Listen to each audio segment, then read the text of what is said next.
정부는 5차 재정 추계, 종합 운영계획 수립, 그리고 공론화 논의를 거쳐 2003년 이후에 21년 만에 단일화를 한 연금 개혁안을 드디어 마련하였습니다. 연금 개혁은 빠르면 빠를수록 좋습니다. 정부는 연금 개혁이 차질 없이 이행될 수 있도록 국민과 소통하는 한편 국회 논의도 적극적으로 참여하도록 하겠습니다.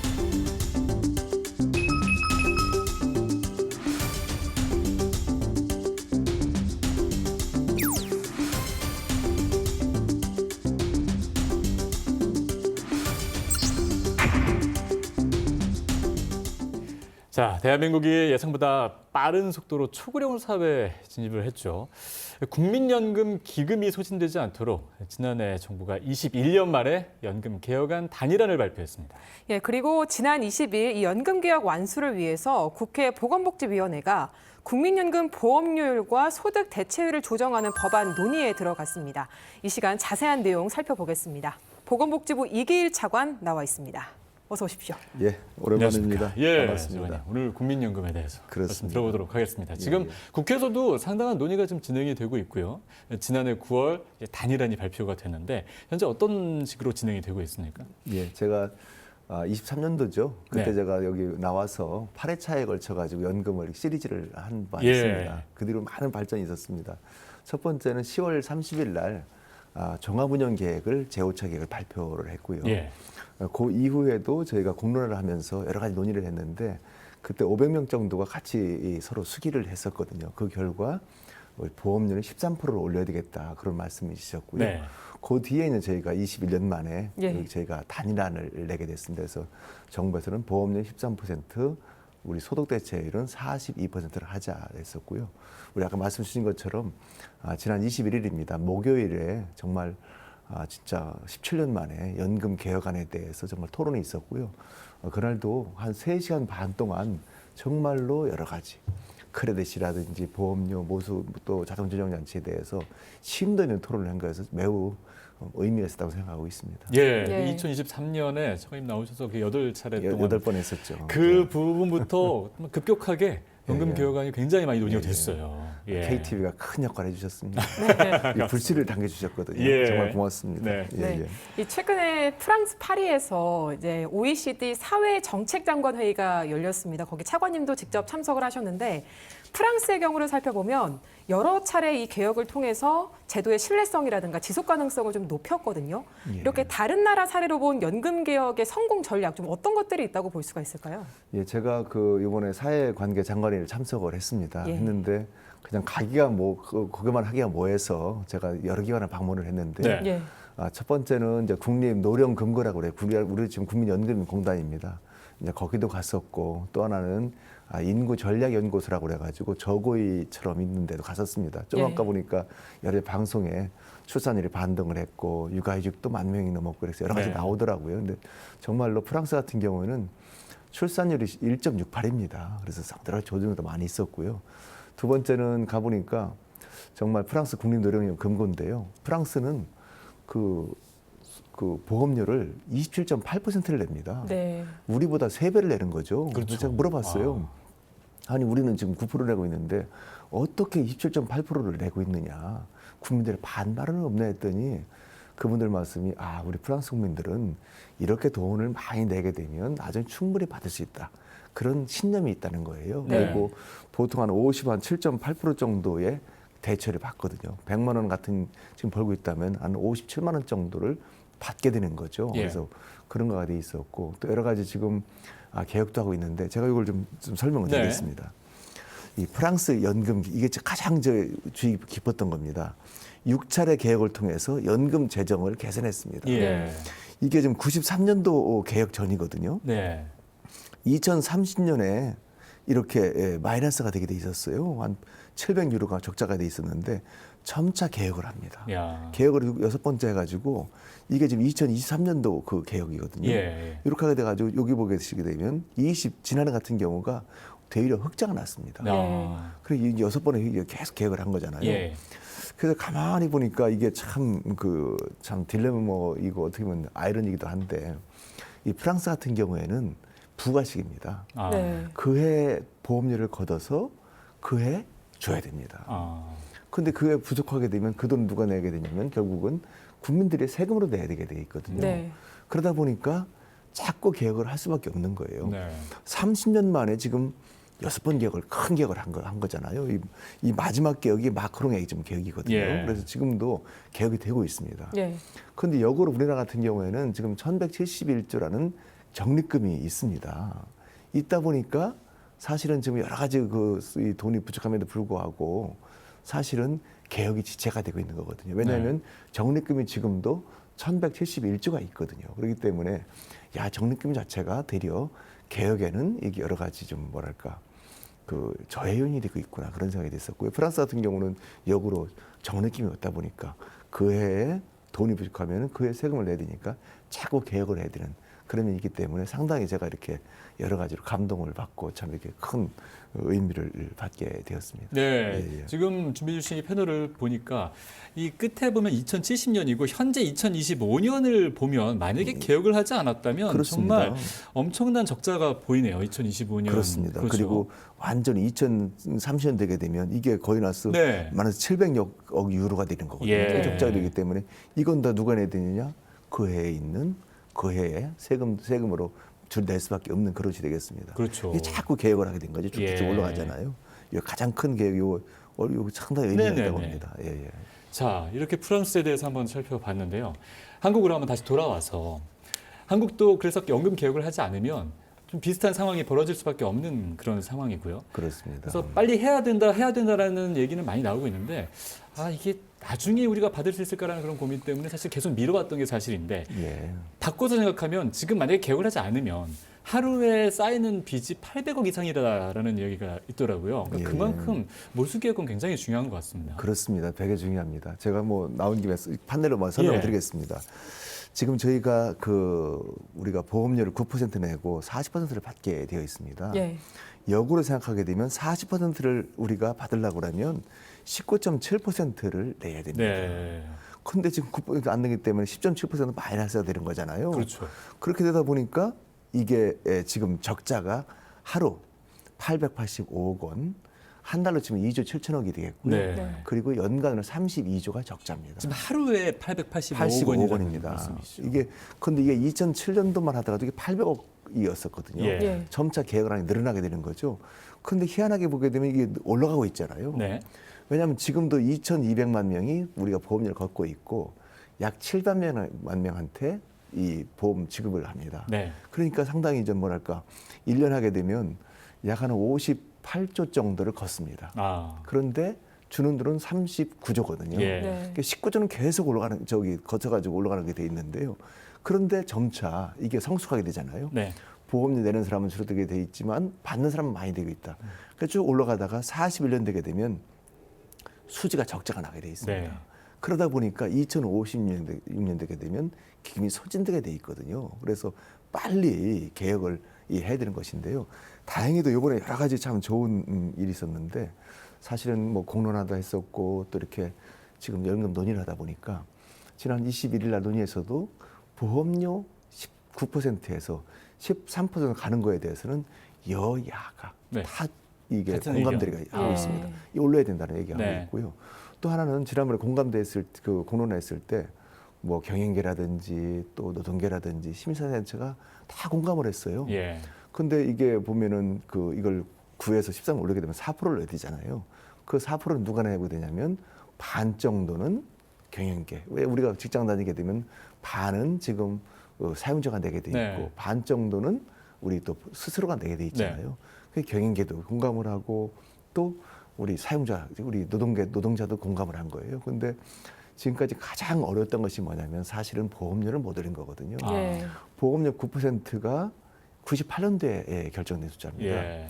원래는 88년도에 3% 시작을 해가지고 5년이니까 93년도에 6%, 98년도에 9%가 된 거예요. 네. 그 더 이상 못 올려가지고 오죽했으면 마의 두 자릿수, 마의 10%가 있었거든요. 네. 그런데 지난해 여러 가지 공감대와 지금 이 형세를 보면은 이게 13%가 어느 정도 공감대 됐기 때문에 정말로 개혁의 시기는 됐다. 그렇기 때문에 지금이 개혁의 골든타임이거든요. 네.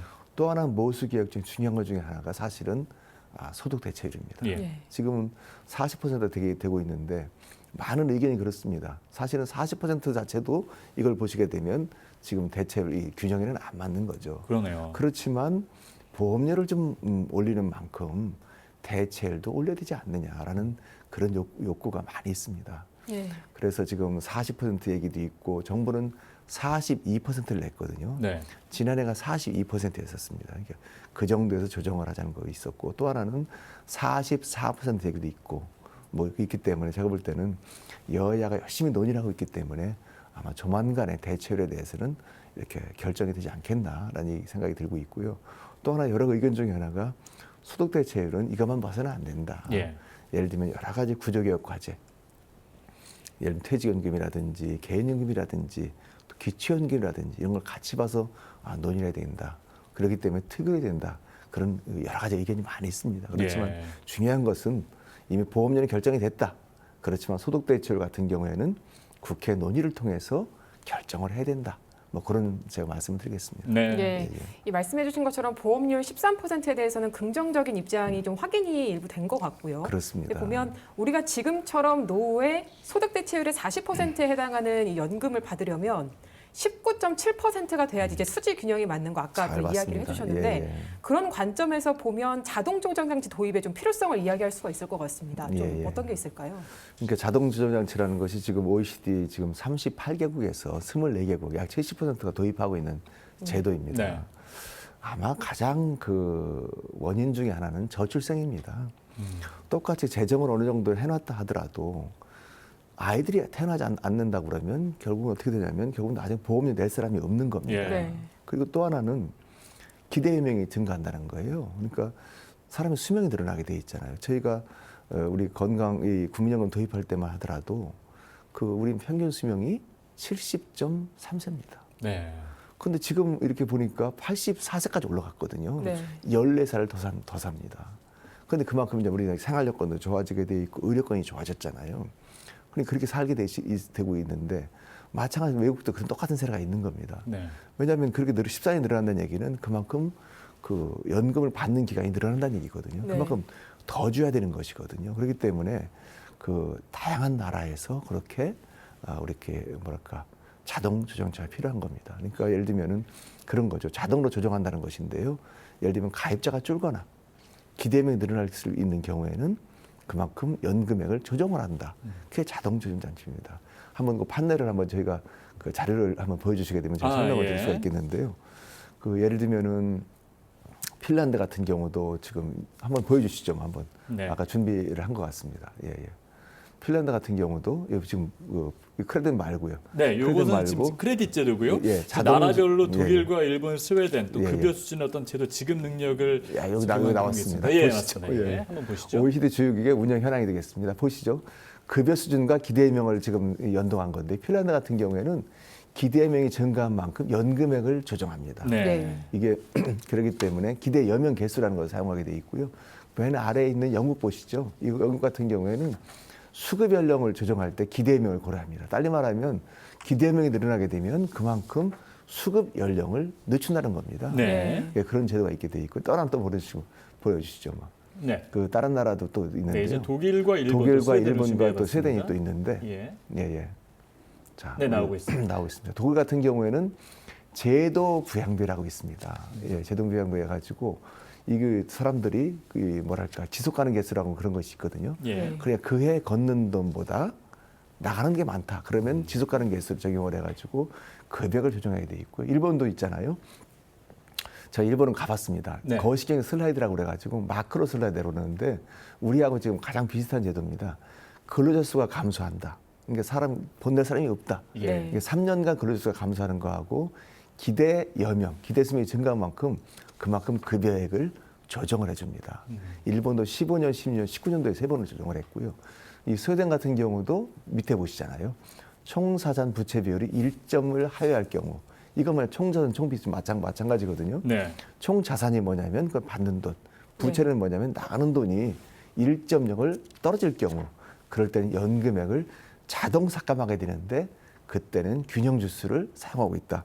그렇게 볼 수가 있겠습니다. 그렇기 때문에 저희가 이번에 21일 날도 네. 이런 외국의 사례를 잘 말씀을 드리면서 우리나라 같은 경우도 지금 자동 주행 자체를 도입할 때가 되었다라고 네. 말씀드렸고요. 많은 분들이 뭐 공감도 하시고 또 때로는 야 이것이 잘못하면 자동으로 삭감되는 제도 아니냐 네. 그런 말씀도 있어 논란이 좀 있기는 합니다만서도 도입의 필요성은 저희는 지금 있다라고 보고 있고요. 기본적으로 이것은 OECD 전체의 트렌드인 것 같습니다. 네. 예, 예. 좀 전에 이제 말씀하신 것처럼 소득 대체율 40%가 보험료율의 19.7%와 비슷한 그런 효과가 있기 때문에 이제 그 방향으로 가는 데 있어서 필요한 자동 조정 장치 이런 부분에 대해서 좀 해외 사례도 보면서 말씀해 주셨어요.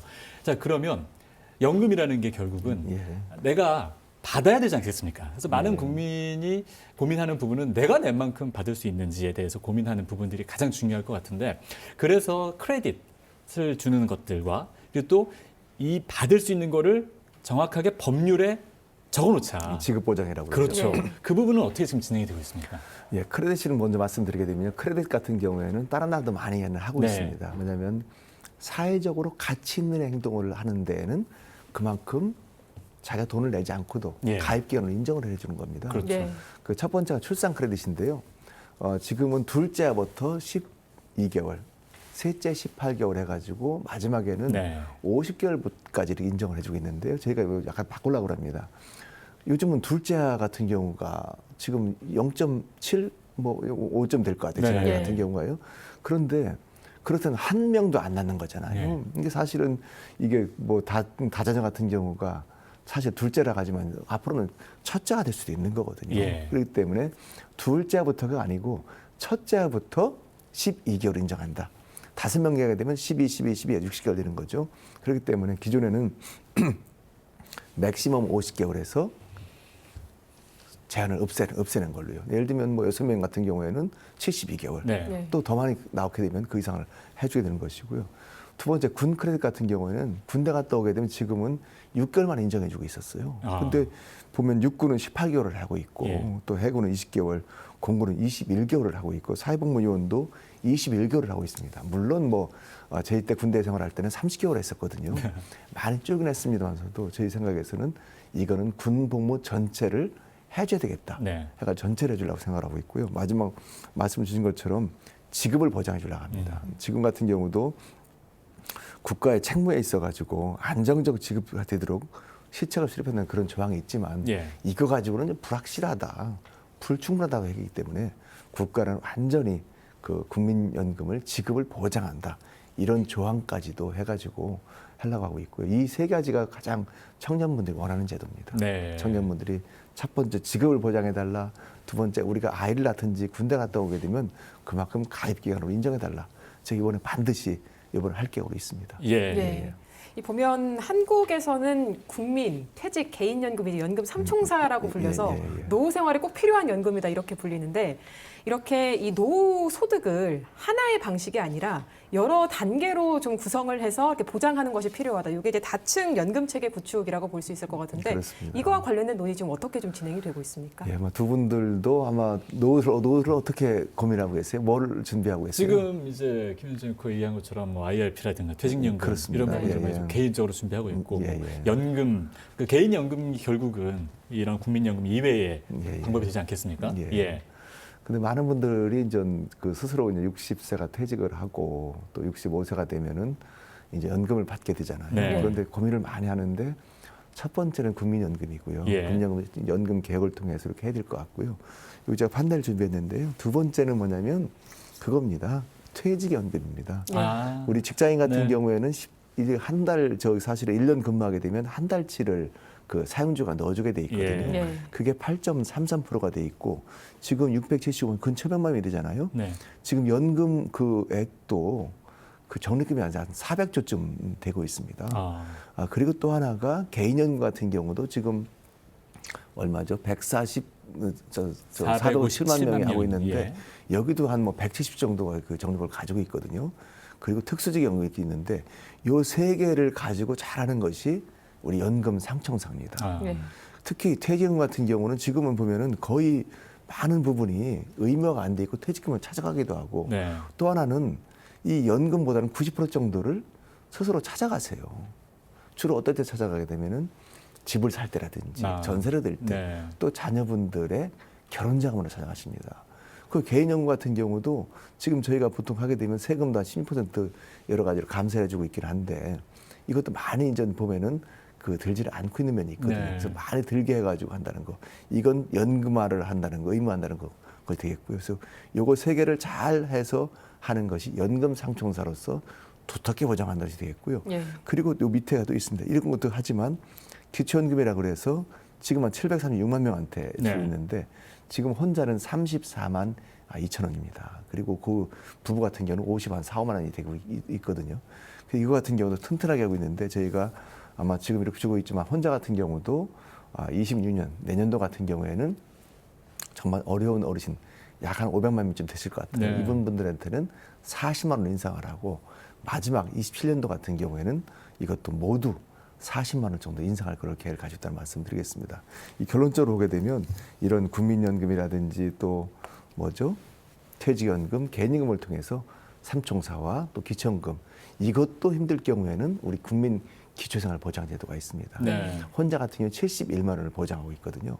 그래서 이런 걸 통해서 정말 저희가 두텁게 보호하도록 그렇게 할 계획으로 일단 말씀드리겠습니다. 네, 오늘 그동안 참 2023년부터 쭉 진행된 그런 어떤 여러 가지 개혁에 대해서 하나하나 지금 어떻게 진행되고 있는지 말씀해 주셨어요. 소득 대체율, 보험료율, 그다음에 자동 조정 장치, 또 명문화, 또 크레딧 이런 부분에 대해서 잘 정리를 해주셨는데, 많은 국민의 이야기를 듣고 계시잖아요. 또 이제 국민 여러분에게 하고 싶으신 말도 있으실 것 같아요. 어떤 말씀? 첫 번째는 제가 우리 KTV에 우리 고모 감사를 전하고 있습니다. 사실은 제가 지난 8차 23년도 하면서 정말로 연금 시리즈였었거든요. 잘 짚어주고 그랬기 때문에 정말로 사회적으로 연금에 대한 논의가 활성화됐다라는 그런 고마움을 드리겠고요. 두 번째는 아까 말씀드린 것처럼 하루에 885억 원이 좀 적자입니다. 그렇기 때문에 정말 연금 개혁은 빨리 해야 됩니다. 제가 항상 드리는 말씀이 있어요. 제가 코로나를 오래 했거든요. 그럴 때 제가 그 브리핑을 매주 금요일 날 했는데, 어느 분이 말씀을 하시는 거예요. 기자분이 갑자기 질문이 들어왔어요. 지금 아스트라제네카, 파이자, 모더나, 얀센 백신이 있는데 어느 백신이 가장 좋은 백신입니까? 그렇게 저한테 질문을 갑자기 당혹스럽게 하는 거예요. 제가 가만히 생각해 보다가 이렇게 답변을 드렸습니다. 기자님, 가장 좋은 백신은 지금 가장 빨리 맞는 백신입니다. 그렇게 말씀을 드렸거든요. 그래서 연금도 마찬가지 같습니다. 가장 좋은 개혁은 지금 빨리 하는 개혁입니다. 그리고 그래야만이 하루 885억 원을 지금 빨리 막을 수가 있는 것이거든요. 마침 국회에서 지난 목요일도 있었고 이번 주도 있었고 열심히 논의를 하고 있습니다. 국회라는 원래 민의의 전당이고 대화 타협을 통해서 국민이라는 정책을 마련하는 곳이잖아요. 그렇기 때문에 전 조속한 시일 내에 국회에서 논의를 해서 정말 공감대가 이런 부분에 대해서는 빨리 개혁을 해주시기를 정말 부탁을 드리겠습니다. 지금도 열심히 지금 우리 여야 의정 이렇게 사진 나오고 있잖아요. 빨리 논의를 해서 결론을 내서 지금 조만간에 연금 개혁이 되기를 바라겠습니다. 정부도 최선의 노력을 다하도록 하겠습니다. KTV 고맙습니다. 그럼 이제 개혁안이 국회에서 통과가 되면 또 하나하나 정해진 부분들을 나와서 말씀 좀 부탁드리겠습니다. 그때 또 와서 제가 말씀드리겠습니다. 감사합니다. 자, 지금까지 복지부 이기일 차관과 함께 국민연금에 대해서 자세한 이야기 나눴습니다. 오늘 고맙습니다. 감사합니다.